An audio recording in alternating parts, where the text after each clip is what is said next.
UP में भ्रष्टाचार को खत्म करने आई योगी सरकार, अब उसी के राज में एक से बढ़कर एक घोटाले हो रहे हैं। ताज़ा घोटाला जो सामने आया है वो है अयोध्या में ज़मीन खरीदी का मामला।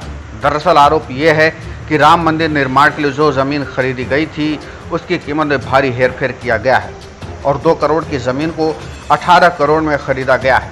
ऐसे में विपक्षी पार्टियों का आरोप है कि इस ज़मीन की खरीदारी में भ्रष्टाचार किया गया है। इसके बाद से उत्तर प्रदेश में समाजवादी पार्टी और कांग्रेस के साथ साथ आम आदमी पार्टी भी लगातार विरोध कर रही है। इसी बीच जानी मानी समाज सेवी और इंटरनेशनल बिजनेस वुमेन बस्ती सदस्य उम्मीदवार बबीता शुक्ला ने भी राज्य की योगी सरकार पर निशाना साधा है। उन्होंने योगी सरकार पर सीधा हमला करते हुए कहा कि जिस राम के नाम पर वो देश और प्रदेश की सत्ता में काबिज हुई, उन्हीं के नाम पर लूट कर रही है। यह हमारी आस्था के साथ मजाक है और भगवान श्री राम का घोर अपमान है।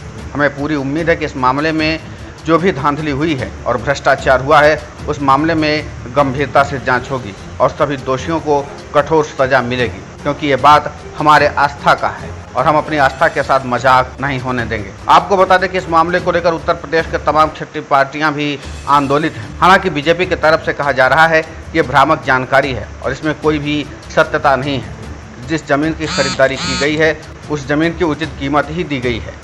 इस जमीन का पहला बयानामा साल 2011 में किया गया था। तब इस जमीन की कीमत बाजार से भी कम 1 करोड़ 99 लाख रुपए दी गई। लेकिन अब अयोध्या में राम मंदिर का निर्माण हो रहा है और ऐसे में जमीन की कीमतों में भारी इजाफा हो रहा है, इसलिए 18.5 करोड़ रुपए दिए गए हैं। हालांकि बीजेपी की तरफ से चाहे जो प्रतिक्रिया है, लेकिन विरोधी पार्टियां हैं कि मानने को तैयार नहीं है। इस बीच बबीता शुक्ला ने भी कहा है कि इस मामले में निष्पक्षता से जाँच चाहती हैं और इस मामले में वो पूरी नज़र बनाए हुए हैं। उन्होंने कहा कि जब तक इस मामले का पूरा निराकरण नहीं हो जाता हम लोग चैन से नहीं बैठेंगे। उन्होंने कहा कि भगवान श्री राम हमारे आराध्य हैं और मैं अपने आराध्य के साथ किसी भी तरीके की घोटाले और घपलेबाजी बर्दाश्त नहीं करूंगी।